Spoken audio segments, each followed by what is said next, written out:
Why is everyone in the modern world so unhappy? People weren't happy throughout the history either.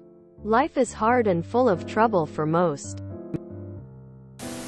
I think about this a lot. I think a lot of it has to do with the idea of options. Like the Cheesecake Factory menu phenomenon. The menu is 20 pages long. With too many options, you're destined to be somewhat disappointed in what you get. You have FOMO for all the things you almost ordered. You think, well, this chicken parm is pretty good, but that cheesesteak probably would have been even better. So even though you have something that tastes good, you're still feeling disappointed. Many of us were taught from a young age that we can't do anything, be anything. So choosing can feel debilitating. What if you don't choose the right partner? Or the right school, right major, right career, etc.? Even the choice of having kids or not. That's a huge one for many people nowadays. People who have had kids are plagued with the thought too often, what if I had pursued my dream? However, imagine going to a restaurant that has one meal to offer. Steak and potatoes with a choice of green beans or broccoli. That meal is so good and satisfying. You didn't have the dangling carrot of a ton of other choices that might be better. Social isolation. Smaller, more atomized families and communities due to people moving frequently to compete in the economy. The internet and digital entertainment replacing in-person interaction and community involvement. People spend too much time comparing themselves and their lives and accomplishments to those of others. Alienation. Lack of hope for the future. Worsening living standards. Because the middle class is disappearing, and everyone tells you it's your fault that you can't afford the cost of living. Many of those unhappy people are working jobs they dislike, living by rules they don't agree with, have unpleasant health conditions, financially struggling or even unemployed. There's plenty of other reasons, but I won't go on. I don't think the majority of people are unhappy just for the sake of being unhappy. Happiness is subjective. Never forget that. I've met homeless people who were happier with their lives than a few real estate millionaires I know. Well, you've kinda set up a bit of a leading question. But here's my answer. We've pushed our society to be structured far differently than what our brains are built for, and have failed to make adjustments to accommodate those differences for the vast majority of people. Either out of apathy, greed, ignorance, malevolence, incompetence, or some combination thereof.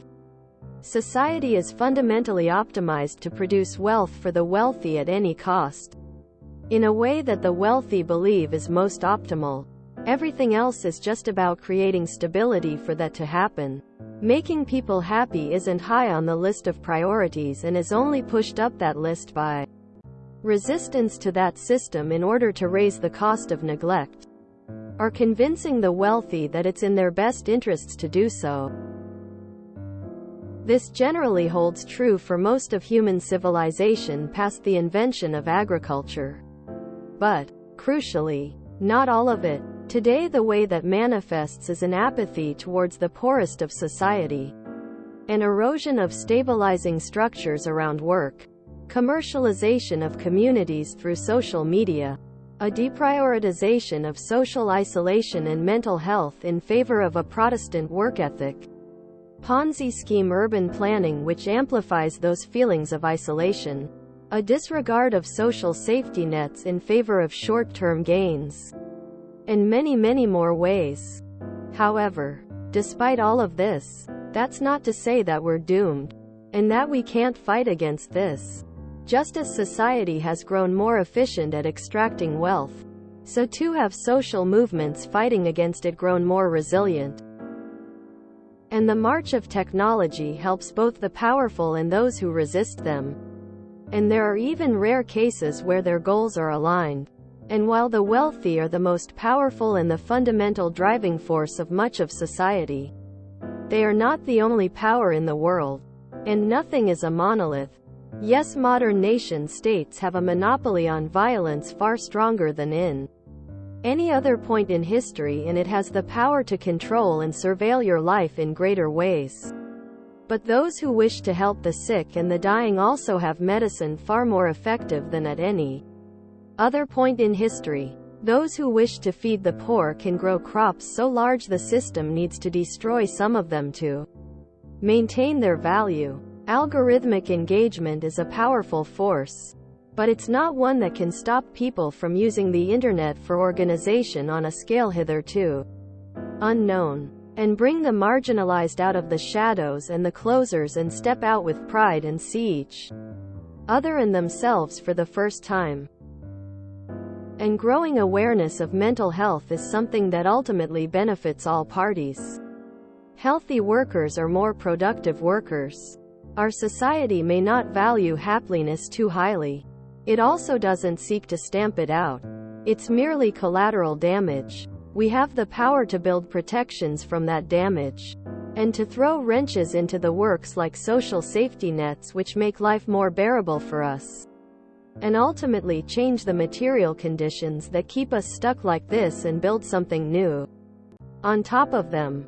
Essentially, while there's a complex web of reasons to explain why misery exists today, I don't think we can say that people are any more miserable today than they were in the past. The lens I chose to approach this question with is largely one of class and a bit of culture, both of which are constructs that are constantly subject to change from uncountably many factors in many different struggles in many different directions. In the chaotic ebb and flow that is the rising tide of civilization, technology adds energy to that system, which can be harnessed in any way we so choose. The newer ways are what lead us to see the modern era as flawed, but are merely a symptom, not a cause of a greater struggle. If we so choose, we can just as easily use that energy to construct levees for our loved ones, and give ourselves the liberty to choose our own meaning and happiness in spite of our powerlessness. TLDR. I think people are unhappy today because the world is indifferent to human suffering, and technology has added energy to many of the systems that cause it. However, also towards those that prevent it. These systems are impossible to fully encapsulate, but ultimately we still have the power to create happiness even in the face of everything. The rest, I have to say, is mostly just stream of consciousness rambling that may or may not make any sense, but it might give you a bit of a peek into my worldview, whatever that might be worth to you. I am happy. I am not unhappy. Among all things people mention, one overarching factor is that you are more in contact with the rest of the world than before. You have a wider set of data to draw conclusions.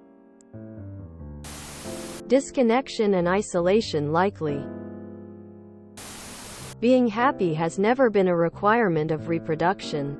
What makes you think mankind was ever happy? A lot of it has to do with problems that were ignored by previous generations. We were raised with the lies of working hard, achieving anything. This is not only no longer the case, but hasn't been since the 70s, when wages and productivity in the Western world were fully divorced. On top of this, it has become increasingly clear that the people leading us have largely remained the same, either literally in one case or figuratively in the other, for the past 2 decades. A hodgepodge of bureaucrats increasingly disconnected from an increasingly grim reality, unwilling to tackle the issues that we vote for. To expand on this, our economy is looking ever increasingly like it did in pre-revolution France. Income and property disparity are higher than they were back then in several nations already. And it's getting worse courtesy of the earlier point. Our leaders refusing to close ranks and tax the rich, whom at this point are an ever-increasing unsustainable drain on the global economy. And to top it off, we're stuck with pollution we're blamed for with our lavish lifestyles, forced upon us by corporations and governments who've become blind to their own mismanagement, until they're stuck holding the bill with nobody else to foist it onto. Don't think Reddit users represent the whole world. Not everyone is miserable all the time. Inflation. Because big corporations and the rich control every aspect of our EORLD. Capitalism takes our most fundamental evolutionary survival trait, sharing, and flips it bizarro into hoarding and competing. We aren't built for this. Internet. You don't own the fruits of your work. Why do people feel happy when they play Minecraft? When you learn to play an instrument? When you build something in real life? You made that. You did that. You own it. If you're a car factory worker, do you get a car out of it? That's weird. Huh. You build the cars, but you don't even get one of your own? If you're an office worker, is whatever service your company provides free to you? You're unhappy because you're doing the work, but you have no ownership of the end product.